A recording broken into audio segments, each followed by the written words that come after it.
Hey guys, Stephen Mwinga here with PUR Weekly. So today we have an interview with fellow host Michael Ryan, who conducted an interview with professional songwriter Matt Lipscombe, who is a former member of band Me, Mom, and Morgenthaler, which was a very popular band back in the 90s in the ska and punk scene. So also after that, we're gonna have a behind the scenes look at PUR artist Lisa Mackey creating an actual song with Matt Lipscombe. So, enjoy. Hi everybody, this is Michael Ryan for another edition of PUR Weekly. Today we have Matt Lipscombe. We just finished doing a writing session. It was actually Lisa and Matt who just did a writing session. I was here just playing some drums. So, Matt, tell me about yourself. What got Is this a job interview? What got you inspired to do music? I think it was the Violent Femmes. That trio a while back. I was with my friend Carl, and he had a drum set actually in the basement, and I bring over my acoustic guitar, and we do these Violent Femmes covers, and it was all about doing the endings. Like just jumping up and down, hitting that last power chord, you know, like, and doing these absurdly long endings, and after a while I was like, okay, well maybe I'll actually take some guitar lessons. Yeah, because actually, like, the song itself is pretty much straightforward, but then it's those intros and those endings that make a song, you know, and those hooks and everything. So what you were doing right there was you were rehearsing for your future career. I can imagine that. Well, it's a funny thing. Like I tried to go to school and I tried to get good grades. I was even on the honor roll in Marinopolis, SAGEP. The first. I'm not doing that to brag or anything, but the reason why I'm telling you this is because one semester I was on the honor roll, and then I met my friend Gus, who was putting together a ska band, and I joined this band, and all 8 of us used to pile into this Chevy. Like a tiny little hatchback thing. 8 of us in there with all our gear and everything. We'd drive around the West Island, and we rehearsed for these shows and stuff. And meanwhile, my grades plummeted. And the nuns who ran Marinopolis, because it was run by nuns, Sister Wolver, she called me into her office and she noticed, okay, well, what happened? Last semester you were on the honor roll, and this semester you failed 2 classes. And she's like, oh, well, I joined a band. She says, oh, that would explain it. And she goes, that's great.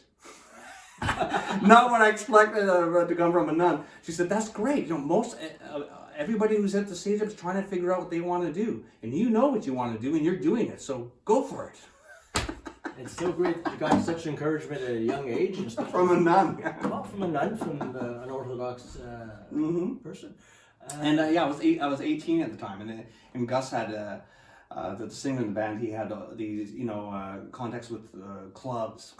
You know, like I could when I was 18, I could just join. I could finally, you know, I could enter clubs legally, and then next thing you know, we were on stage and we were the entertainment of these clubs. And what was your first club? What was your first club? First one was the Tycoon. I think. Oh, the Tycoon Lounge, yeah. Yeah, the Tycoon. I played there, yeah.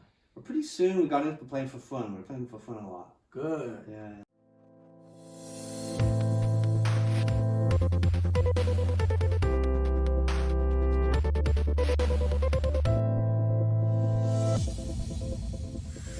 Hey guys, so now we're gonna have a behind the scene look at Matt Lipscombe creating a song with Lisa Mackey. About my word. No. Oblivious. Well, for now, let's keep it fun. I had no clue. Didn't know my worth. Didn't know my worth. Had no clue About my worth or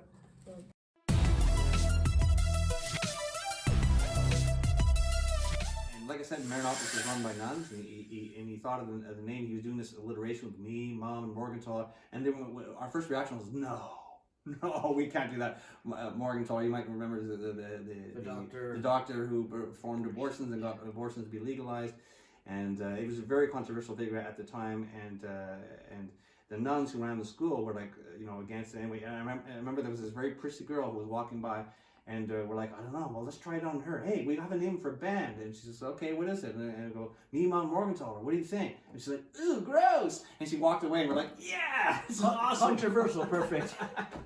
And but when we played the stage act, the nuns who ran the school, they were like, you can't play under that name. You have to change the name. And we're like, okay, we'll be the Beatles then. So literally, we have a poster. I wish I kept that poster. It says the Beatles, and in the cafeteria on Friday, the Beatles. Play the cafeteria. Did you get more people coming? No, people were just kind of puzzled, like, what is this shit? This is not the Beatles.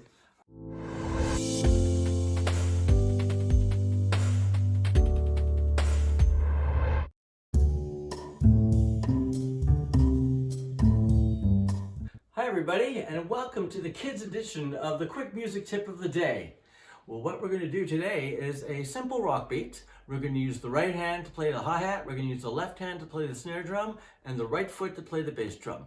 So, follow along. Okay, so here we go. On the bass drum, you play it on beat 1 and 3. We're counting to 4. So it's 1, 2, 3, 4.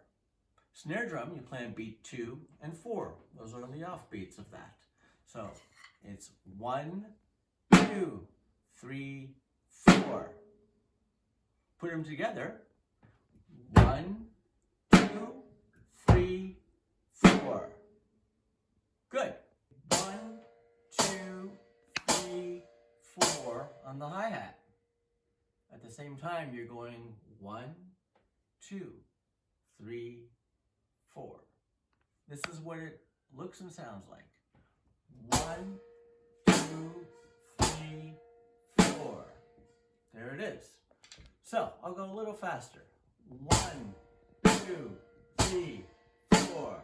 1, 2, 3, 4. A little faster. 1, 2, 3, 4. 1, 2, 3, 4. 1, 2, 3, 4. 1, 2, 3, 4. Great. Now, when you start getting the hang of that, all the inner beats, 1 and 2 and 3 and 4 and. So the ands are the inner beats, and it's basically your rock beat.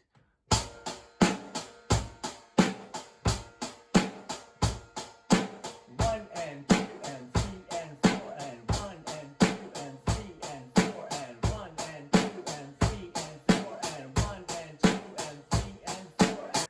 And there you have it. So remember to practice slowly. The slower you go, the faster you'll go.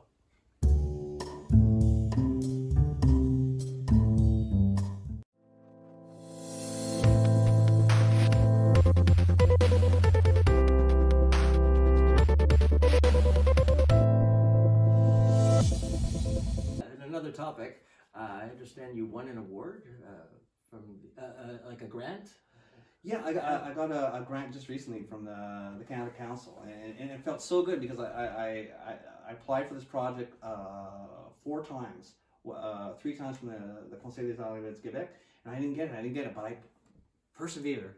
Persistence, ladies and gentlemen. I just kept at it, and I started dumbing it down and getting more and more just straightforward and just, okay, this is what I want, this is what I want to do, and just give me the money already, you know. And it worked with the Canada Council, and they deposited the money and stuff, which is awesome, and they sent me through the mail this kind of it looks like a check, but it says really big on it, non-negotiable, and it's just basically an official statement of the money that they deposited. But it has the Canada Council logo on it and looks really fancy. Anyways, I stuck it up on my vision board when we were talking about this kind of thing. I stuck it up on my vision board because I love the way it says non-negotiable. In other words, this is my dream and it's non-negotiable. I'm not negotiating with reality or the real world or whatever. It's non-negotiable. This is what I'm doing. This is it. And look at you today. All right, so listen, we have a gift for you from Primal Urge Music. Wow. Thanks for coming. Hey, thank you very much. Yeah, it was a real pleasure talking to you. Wow. And good luck for your future endeavors. You are a very talented musician. Thank you. I appreciate that. And a nice personality. Thank you. All right. And that concludes our interview with Matt Lipscombe. And this is Michael Ryan from PUR Weekly. Have a good day.